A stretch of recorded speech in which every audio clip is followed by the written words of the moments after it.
The NBA draft has come and it has gone, and it was a new experience as a Kings fan to have to wait so long for the Kings to be on the clock all the way to the 24th pick, and I hope that we can get used to that as Kings fans.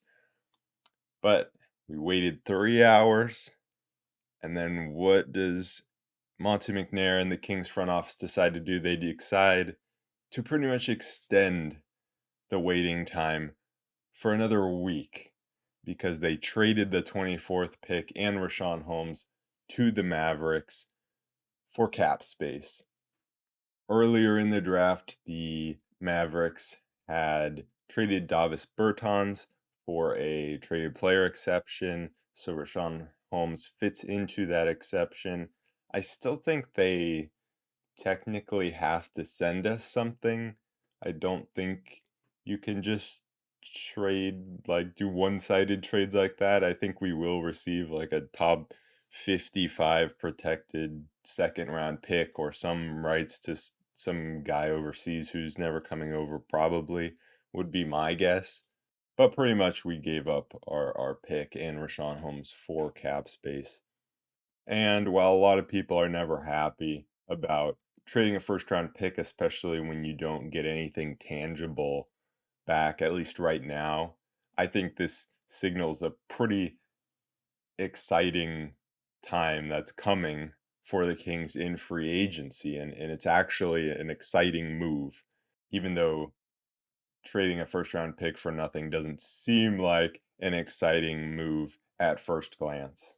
I have extreme trust in this front office that we have now. And so what that means is they didn't just trade this first round pick without a plan of what they were going to do with the cap space. There definitely is a plan, a player or multiple that we are going after and that we're probably likely to get because you don't trade a first round pick without having a plan of what you're going to do with that cap space. And so I think there are a few routes we could go with that cap space. And this isn't an off-season preview video or a free agency preview video. It is a draft preview or review video. So I won't go super in depth on all the targets that I would like, but we'll go over what we could do with that cap space generally. I think the most disappointing thing that we could do would be do a renegotiate and extend deal with Sabonis and then just re-sign Barnes. And so that would mean we generated the cap space in order to extend Sabonis, and then we just run it back with Barnes, and that would be a very underwhelming move, generating cap space and then just running it back, which we could have just done anyways without the cap space. But I the only way I could see that happening is if the front office wasn't certain that they could keep Sabonis in free agency next off season. And I, for one, have no worry about Sabonis leaving in free agency. And so that's why it would be a disappointing move because it seems like this is our chance to go bigger than that. This is our chance to have cap space while having Fox, Sabonis, and the rest of the team that was just a third seed make an upgrade at Harrison Barnes' position at the 3-4 position. So we could go all in on one guy, and Kuzma is probably the name that everyone's looking at this point. We did hear reports that he wanted 30 million a year, and maybe he wouldn't get all of the 30 million he was looking for, but probably pretty close to it. So he would be taking up most of the cap space. So that would be going after one guy. Other guys we go after Jeremy Grant, Chris Middleton are options. Or we could go another route, which is sign multiple guys and get more depth. And so that would be signing guys like Bruce Brown, Nas Reed. And I don't know exactly how much he would demand, but a guy like Cam Johnson could be a guy that we go after in restricted free agency, a guy who fits as a wing player who can shoot and fits the timeline. And I personally would be very happy with any of the options where we are upgrading uh, in our starting lineup as opposed to running it back with Sabonis and Barnes. The reason why I think it's possible that we go with the run it back, renegotiate and extend deal with Sabonis is because we did hear before the draft talks of Sabonis getting extended this offseason. And so that leads me to believe that maybe that's what they're doing with this trade for cap space because we heard about it before the trade even happened. So that's one piece of information that maybe leans to the extension. But for me, before we made this trade, I was definitely in the camp that re signing Harrison Barnes and that kind of being it was an okay course of action this offseason. But now that we have the cap space, I am definitely more against that. And I'll talk about that more in another video that I'll make in the coming days about free agency. But for now, that's all I'll say on this trade and the cap space we have, and I'll move on to reviewing the guys we actually did draft.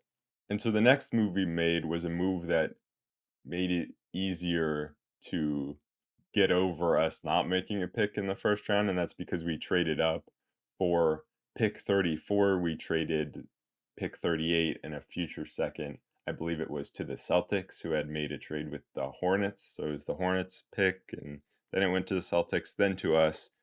And so we pretty much dropped from 24 to 34 to be able to get cap space. And I think if you look at it that way, that's a pretty good trade.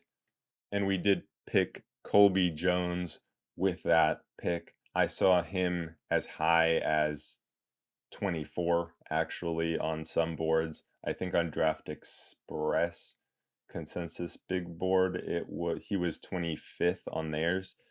And for the most part, what I'm hearing about him is pretty positive. And I'll preface all of this by saying I am not a draft guy. I'm not a draft expert. I didn't know who Colby Jones was before the draft. I know who a lot of the first round guys are, but I'm not. Once the second round hits, I don't know many of the guys unless they were uh, big college players, pretty much.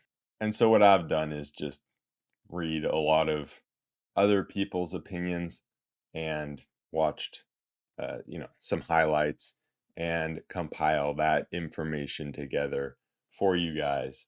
So the comparisons I'm seeing, I believe on the ESPN broadcast, they brought up Malcolm Brogdon and Josh Hart right away. So immediately I was confused because I'm like, those guys are not the same player at all. But obviously, a player doesn't have to be the exact replica to be compared to a player. So maybe he has a little bit of both. So what I'm seeing is a smart player who does a little bit of everything. He seems to be kind of a Terrence Davis replacement, possibly. Not that he's the same player as Terrence Davis, but he would fit into that slot as kind of a guard slash wing player who can handle the ball a little bit and has solid but not great playmaking. He shot, I believe it was 39% from three this past season and is a solid catch and shoot guy.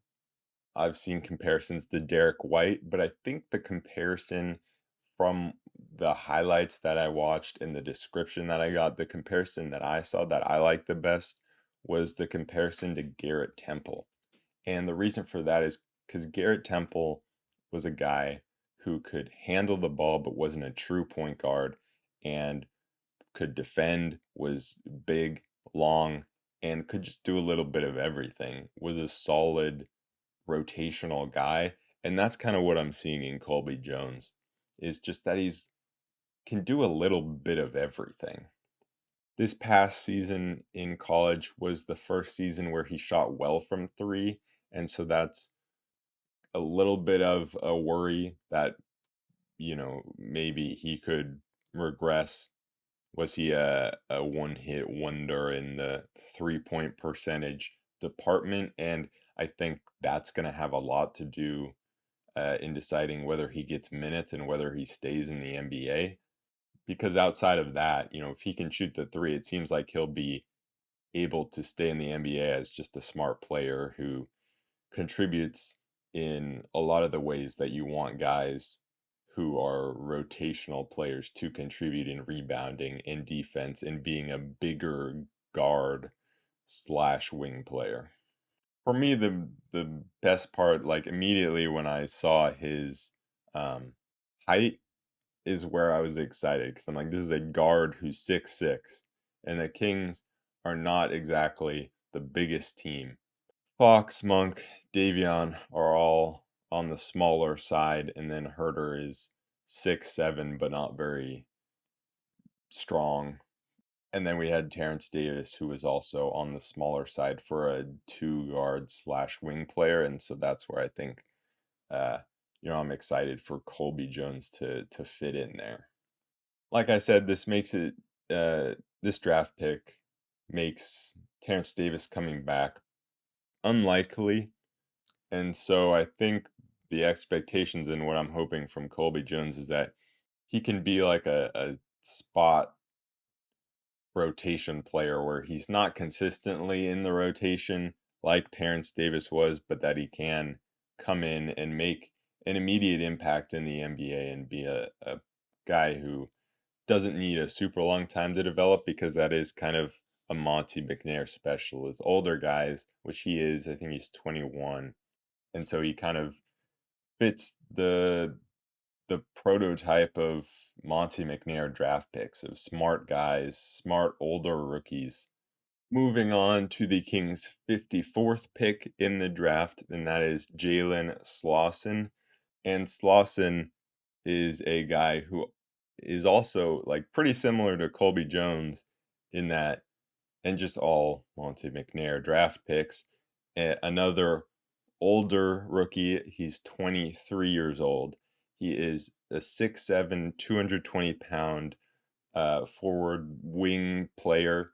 And I think the most exciting part about him is the defense, which is obviously something the Kings need. He averaged 1.5 blocks and 1.5 steals. His block rate was pretty amazing for a 6'7" forward, and that is something the Kings need. Obviously, with I don't even know who led the Kings in blocks this year, but it was either Keegan Murray or Domantas Sabonis at about a half a block per game. So we can always use any extra rim protection that we can get. Now, of course, being a 54th pick, that he probably won't play a lot, but you never know. And teams do have three two-way contracts now, which I didn't even know until yesterday during the draft. And so he'll probably sign a two-way contract with the team, but he is from Furman, and the thing that I would say he's probably most famous for is being the guy who, after Furman beat Virginia, when he was walking back through the tunnel, he's the guy who said he just freaking threw it after the Virginia player just chucked the ball up court for a turnover, and then Furman hit the game winner. On the NBA Draft Network consensus big board, he was ranked 58th. Uh, I did see someone who had him in the first round, but then again, you can probably always find someone who has uh, your draft pick in the first round. But at least it wasn't like nobody had him in the first round. But he averaged 15 and a half points per game in college this last season, 39% from three, shot 77.5% from the free throw line, 55% from the field. So his percentages are good. So similar to Colby Jones, uh, whether he can get on the court or not is probably going to be determined by whether he can hit threes, because it does seem like the defense will be there. And if he can knock down threes at a consistent rate. The Kings are always looking for 3 and D wings. We are in desperate need of them, and that is why we took him at 54. That's why we took a versatile guard wing in Colby Jones at 34. It's why we traded for Kessler Edwards, and we're just hoping that one of these guys hits and becomes a rotational player for us. Anyways, that is it for this episode of the Roll Report. In my past 2 episodes, the ones recapping the playoffs and recapping the regular season, I kind of kept saying, I'll talk about the Harrison Barnes situation and the free agency situation in the next one. And I thought I would, get to talk about uh, draft picks in this one, but no. Again, I had to talk about free agency. And so the Kings just keep pushing stuff down the line, but it should be exciting next week when free agency starts. And so I will make a preview for that, looking at the guys that I want the Kings to go after. And so I'm very much looking forward to making that video. So be on the lookout for that. And I will see you guys then. Peace.